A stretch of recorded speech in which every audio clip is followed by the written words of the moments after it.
everybody, I'm Ryan, and today we're going to talk about Mono Green Devotion in Pioneer. Now, this deck has gone through quite a few iterations, especially since the banning of Karn, but has become very powerful and is somehow still a combo deck. So let's take a look. This is the Mono Green deck in Pioneer. The main deck is pretty set in stone and stock. The sideboard, there's a little bit of wiggle room, but let's start with the lands. We're running a ton of forests. You know, come in untapped, can't be touched by scary things like Field Ruin or whatever is all very important. 2 Beseiju, on color, main deck, artifact and enchantment hate is also very important. We're playing a 1 of Sunken Citadel because between Lair of the Hydra, Beseiju, and Nykthos, we have a lot of lands that want to be activated for really cheap. But the issue is coming to play tapped really matters with this deck. So we're just doing it as a fun of 1 of. We're playing 2 Lair of the Hydra, another on-color land that comes into play untapped if we play it early. And we can play green and X to have it become an XX Hydra creature. That is still a land, which is very relevant because sometimes we will run out of gas but have a ton of mana, and we can finish them off with Lair of the Hydra. Unfortunately, Lair of the Hydra does not have trample, so meh. And we're playing the kind of big shot card of the deck, the card that this deck wouldn't exist without, Nykthos Shrine to Nyx, which taps for colorless. However, we can pay 2 mana, tap it, and choose a color, and add an amount of mana of that color equal to your devotion to that color.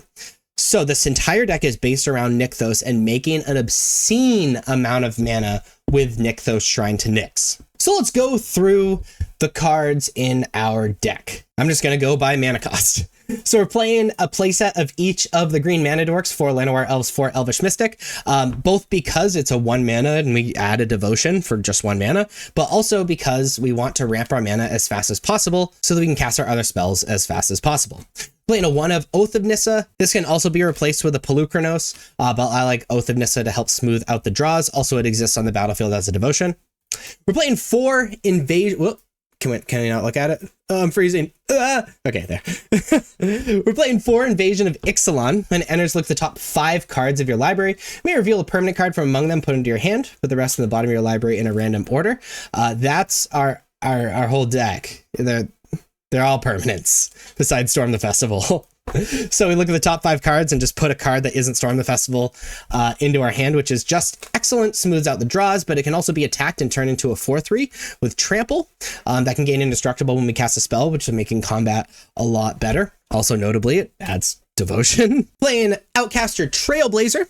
It's a 3 mana 4/2. When it enters the battlefield, add a mana of any color. Whenever another creature you control with power 4 or greater enters, draw a card, which is excellent because we're playing a lot of big dumb dummies. And we can plot for 3 mana as well. You'd want to plot this card if you are worried about it getting removed or are not using the mana immediately, because very often getting mana and getting as many creatures on the battlefield as possible and drawing as many cards as possible is the best part and most important part of this deck. We are playing 4 Old Growth Troll, mostly because it's efficiently costed. It's 3 green pips for Nykthos, but also it's a 3 mana 4/4, and it's very easy for us to get those green pips.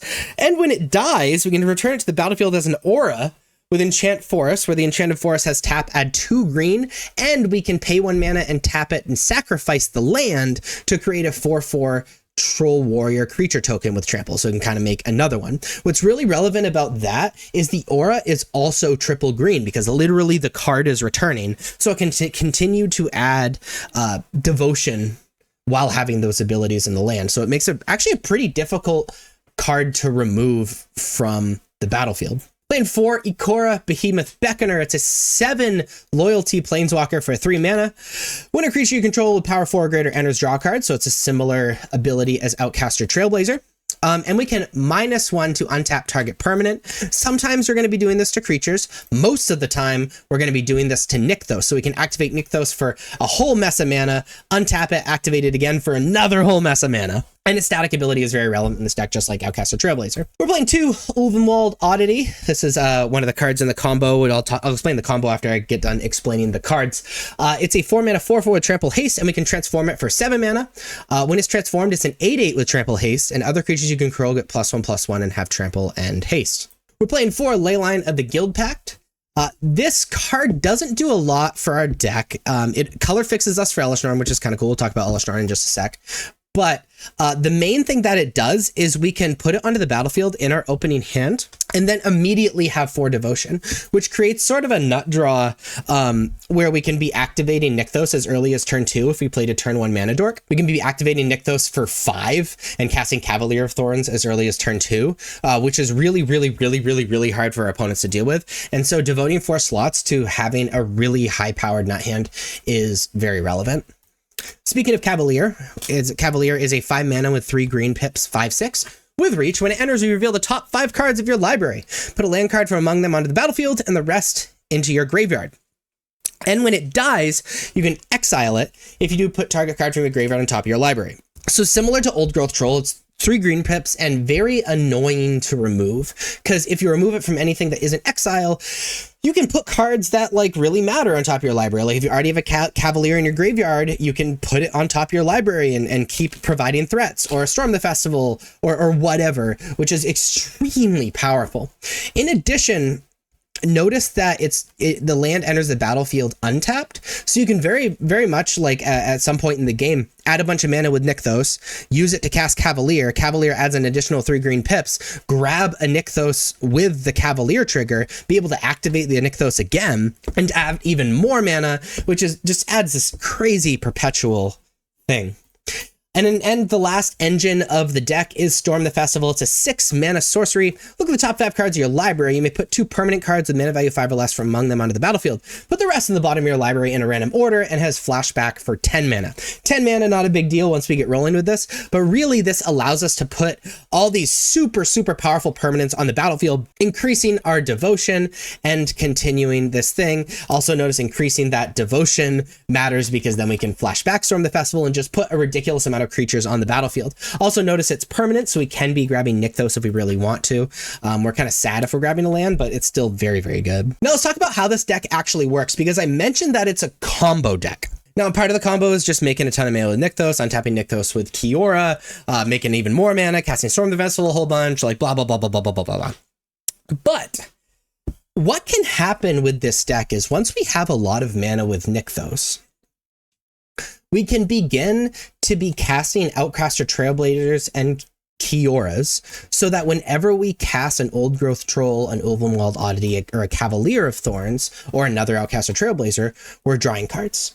And as we draw cards, we're filling up our hand, which allows us to do things like play a second Nykthos, or untap the Nykthos with Kiora, to create even more mana, or cast even more Storm the Festivals, or play a Cavalier to eventually hit another Nykthos. Or once we're rolling, the big reason we're playing Invasion instead of Oath of Nissa, being able to play Invasion to dig for another Nykthos.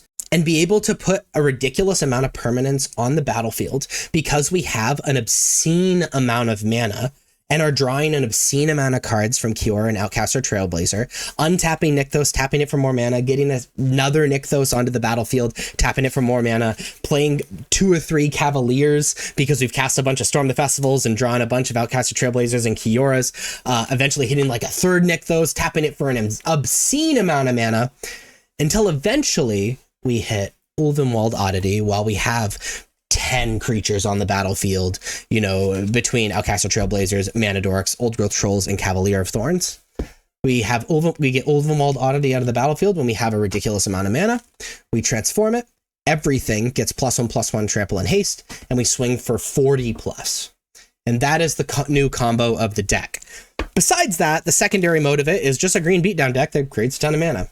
But it can just win out of nowhere if you have a Kiora or an Outcaster Trailblazer on the battlefield, plus a lot of green pips. Now, as far as the sideboard goes, we're playing an Elesh Norn Mother of Machines. You probably noticed that Elesh Norn is off color. So this can be fixed for a couple different ways once we side Elesh Norn in. First off, Sunken Citadel, we can just name white. So that's one piece of color fixing.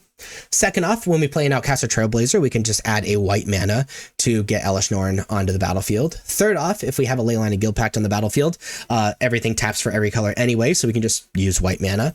And then also, it can just be grabbed with Storm the Festival. So there are so many ways to get Elesh Norn on the battlefield, even though it's off color, that it is totally worth it to bring in, because not only does it amplify our effects, like the end of the battlefield draw card effects, cavalier effects, invasion effects, oath effects, all that stuff. But we're bringing it in against decks that also have a lot of enter the battlefield effects, and we can just turn that off. We're bringing it against decks that really rely on it.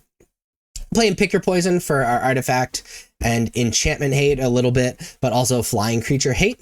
In addition to artifact and enchantment hate, we're playing Scrap Shooter, where we can, it's a 3-mana 4/4 with 2 green pips, already totally fine with reach, which is also very relevant against all of these slick shot show off decks. And when it enters, we can gift a card, so let them draw a card, destroy an artifact or enchantment opponent controls. Because of all these aggro decks, we're also playing Cetizen Petitioner. I can barely ever say that. 3 mana with 2 green pips, 2/2, and enters, you gain life equal to your devotion to green, which can be a million. Playing Aresta the Endless Web. It's a 4 mana 3/5 with 2 green pips with reach. When opponent casts an instant sorcery spell, create a 1/2 green spider creature token with reach. This is mostly for Phoenix. It's also just like decent against decks that play a lot of instant sorceries. The Stone Brain. It's an extraction effect for 2 mana to cast and 2 mana to activate and exile it. It's really good against combo decks. 2 Unlicensed Hearse. It's for our graveyard decks. I don't feel like I need to explain Unlicensed Hearse.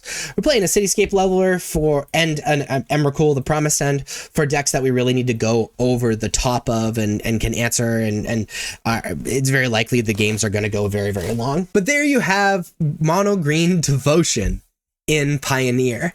If you like this video and want to see more videos like this, please be sure to like and subscribe. Check me out on social medias. Links are above me and in the description. Thank you so much for watching. I'll see you next time. Bye-bye.